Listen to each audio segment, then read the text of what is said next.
할렐루야. 4월 15일 금요일입니다.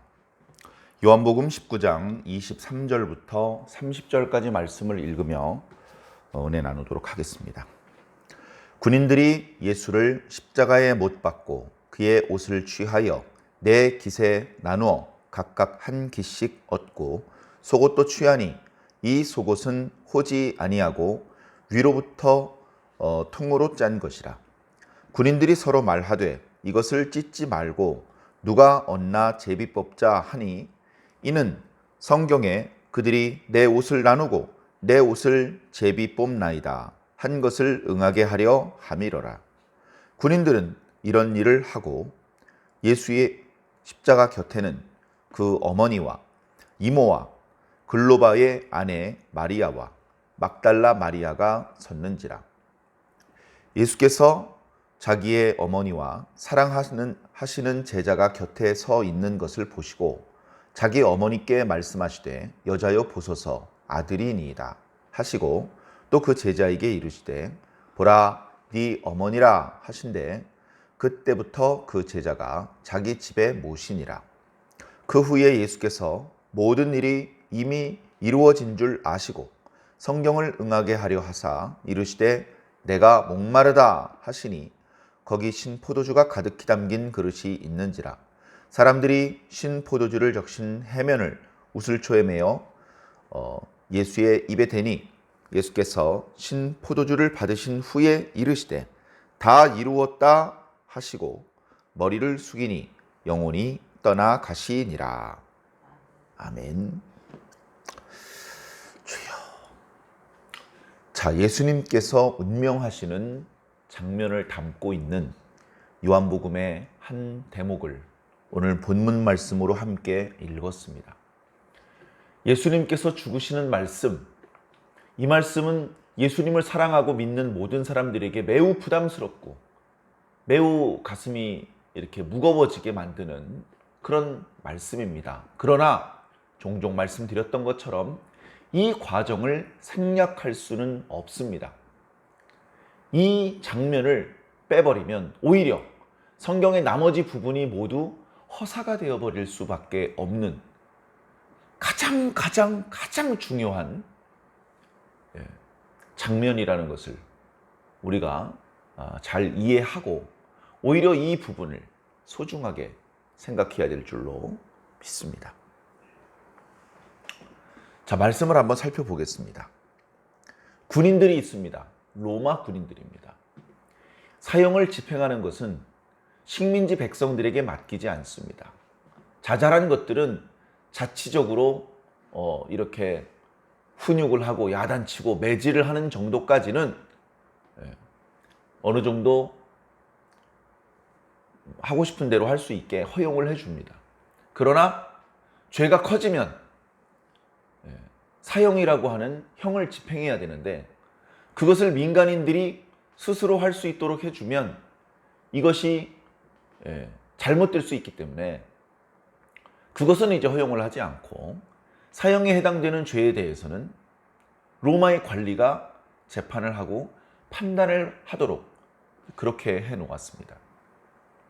그래, 예수님을 그저 몇 대 때리고 주의를 주는 것이 목적이 아니고 완전히 죽이는 것이 목적이었던 유대인들은 처음부터 자신들의 율법을 근거로 예수님의 죄를 정하기보다 로마 사람들이 죄라고 생각하는 절대로 용서하거나 용납하지 않을 반역죄를 뒤집어 씌워서 예수님을 죽게 한 것입니다.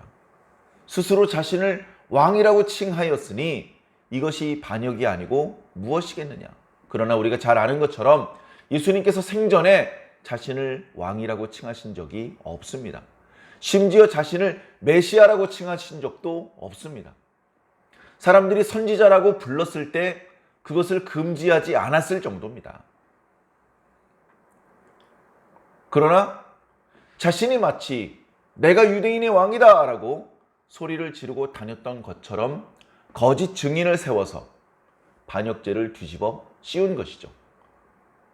가이사의 것은 가이사에게, 하나님의 것은 하나님께 바치라 라고 말씀하셨을 뿐인데 로마 황제에게 내는 세금을 금지하고 다녔다고 거짓말을 한 것입니다. 예수님은 죄가 없는 분이십니다. 죽일 필요가 없는 분이십니다. 그런 예수님을 죽이는 것도 죄고, 죄가 없는 사람을 심야에 연행한 것도 죄고, 죄가 없는데 죄를 덮어 씌우기 위해서 증거를 조작하는 재판을 연 것도 죄고, 자신들만의 재판과 상관없는 이야기를 뒤집어 씌워서 빌라도의 법정에 예수님을 세운 것도 죄고, 그 죄가 이루 말할 수 없습니다.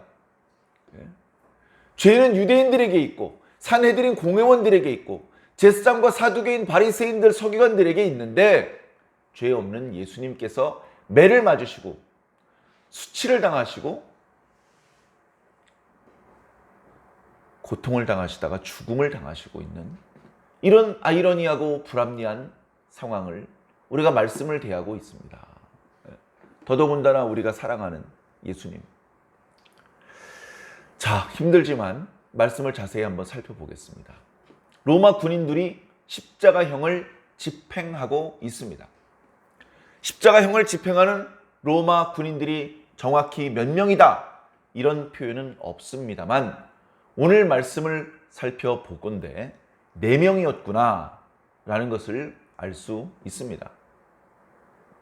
왜냐하면 그들이 형이 집행되는 과정에서, 다시 말해서 그 죄인들을 십자가에 못 박고 그리고서 거기 골고다 언덕에 세우지 않습니까? 세우면 그러면 그 죄인들이 죽어야 형 집행이 끝나는 겁니다.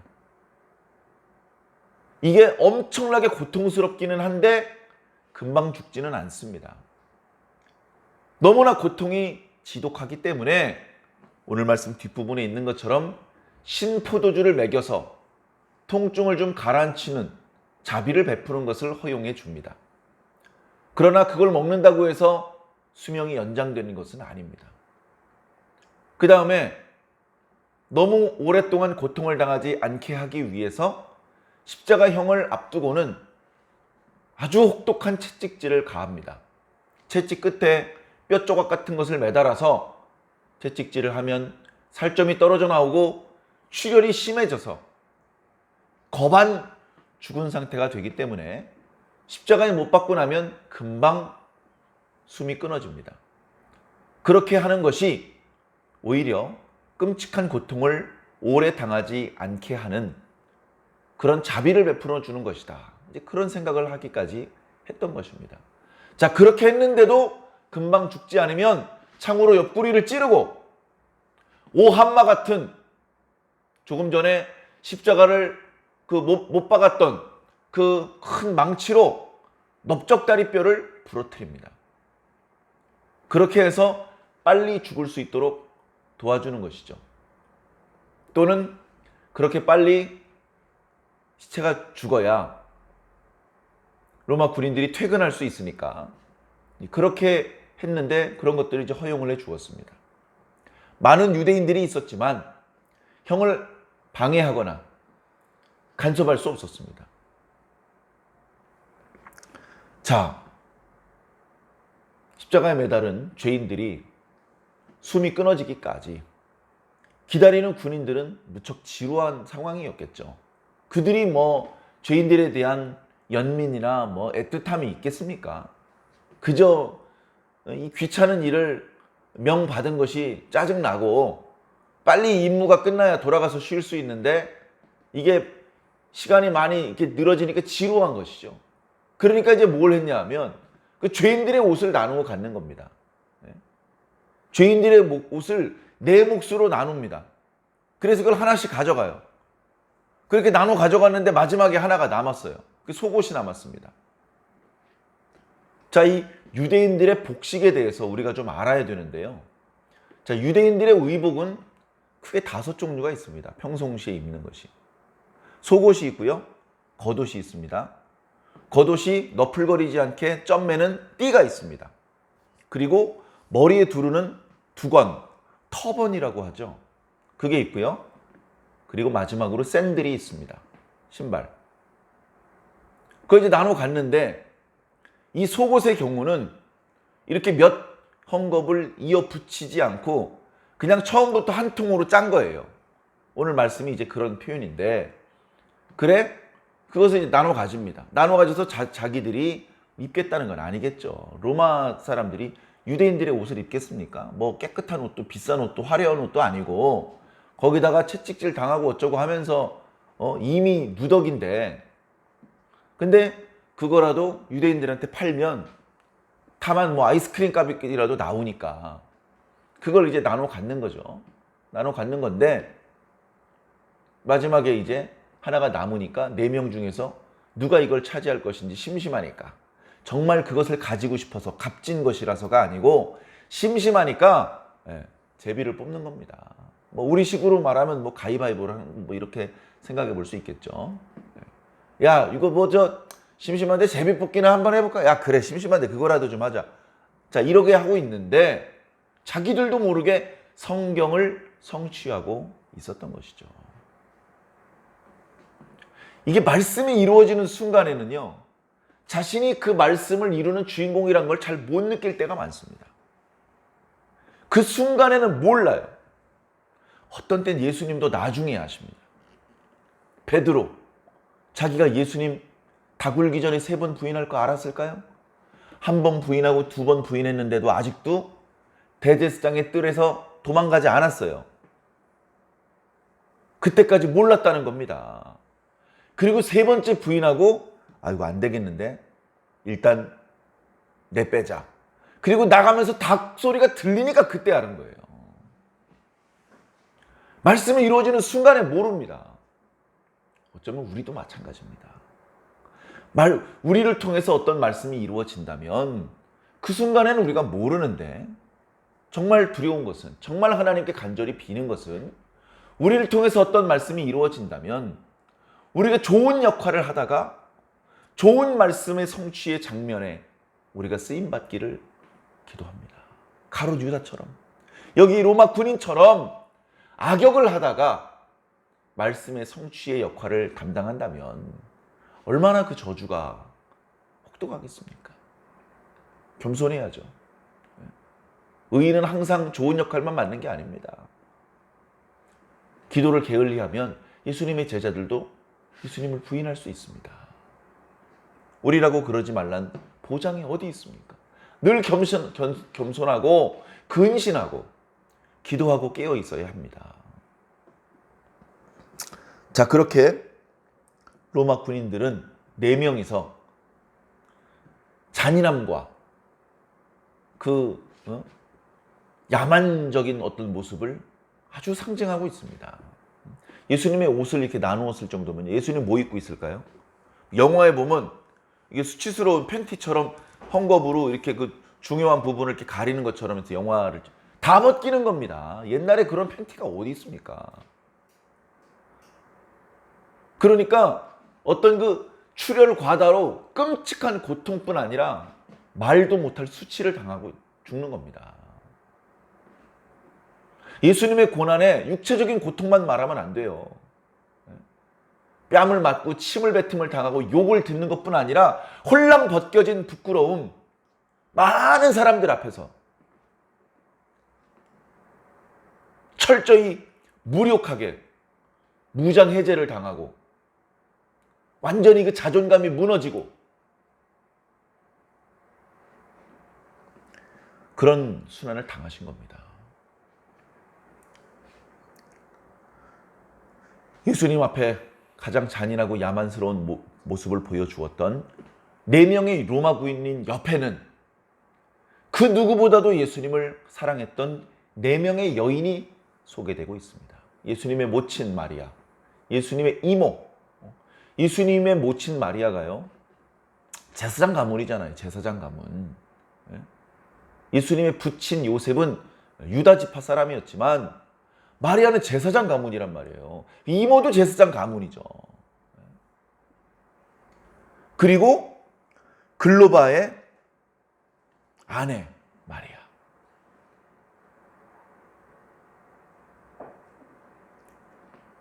엠마오로 가던 제자 글로바, 그의 아내 마리아, 그 다음에 막달라 마리아.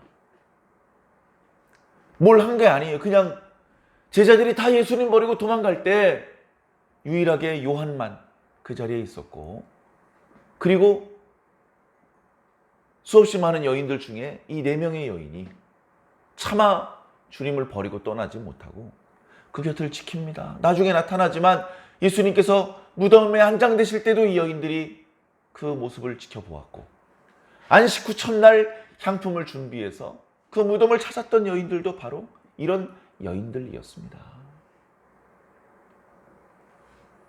주님께서 옆에 모친과 그리고 사랑하는 제자가 있는 것을 보시고, 이 제자는 물론 요한 사도입니다.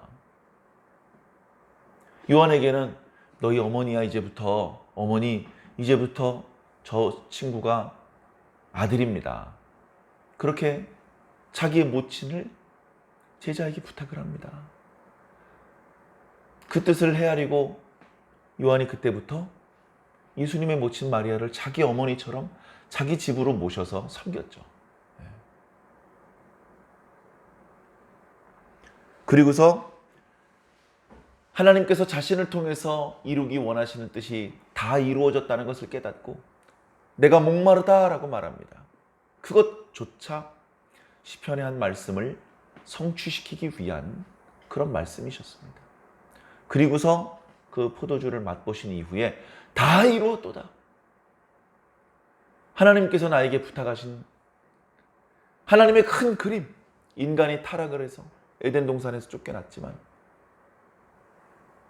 그들 중에 어떤 인간은 다시 회개하고 다시 최초에 하나님께서 인간에게 주시려고 하는 모든 축복과 권위를 회복하여서 그걸 누릴 수 있는 인간이 나타나야 되는데, 그것을 위해서는 도저히 그들이 하나님 가까이 접근할 수 없는, 가까이 가지 못하게 만드는 죄의 문제를 해결해야 되는데 인간 스스로 그걸 해결할 수 없고, 구약의 계명을 통해서 허락해 주신 제사의 예법으로는 온전하게 해결할 수 없기 때문에 가장 온전한 제사장, 가장 온전한 제물이신 예수 그리스도를 통해서, 그 죽음과 그 피 흘림을 통해서 하나님의 구속의 큰 그림을 완성시키려는 것입니다. 그 놀라우신 하나님의 사랑과 당신의 뜻을 이제 예수님께서 온몸을 바쳐서 이룬 것이죠. 그래서 다 이루었도다라고 말씀하시면서 운명하셨습니다.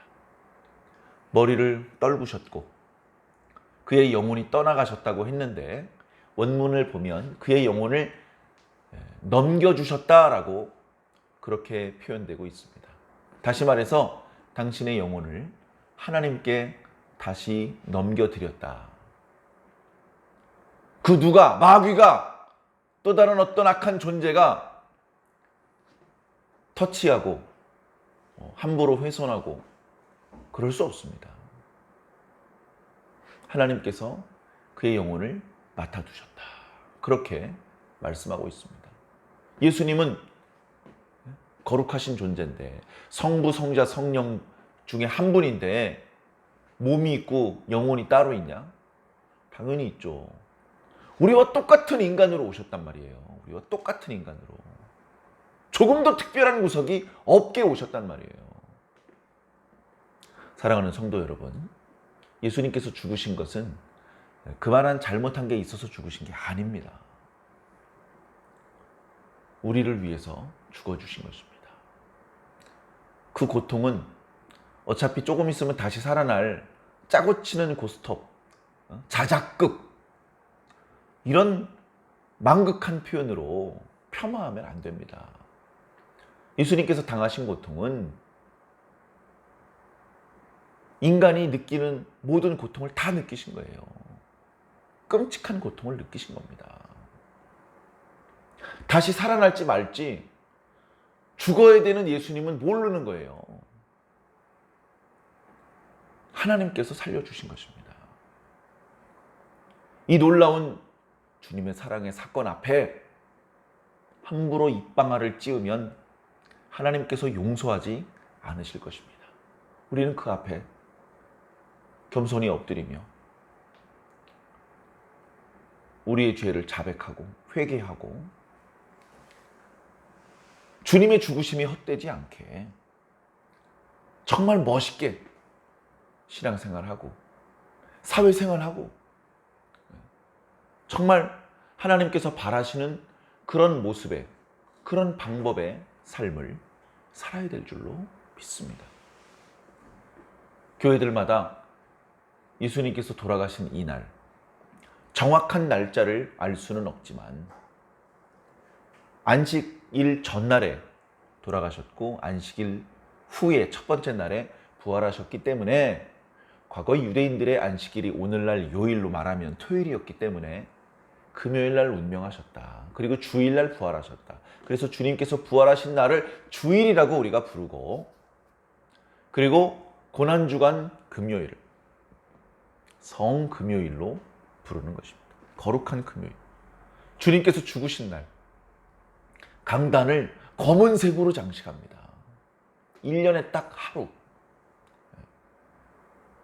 그렇게 하다가 부활주일날은 하얀색으로 장식을 하는 것이죠. 어두움의 빛소 빛으로 죽음에서 생명으로 대역전극이 펼쳐질 것입니다.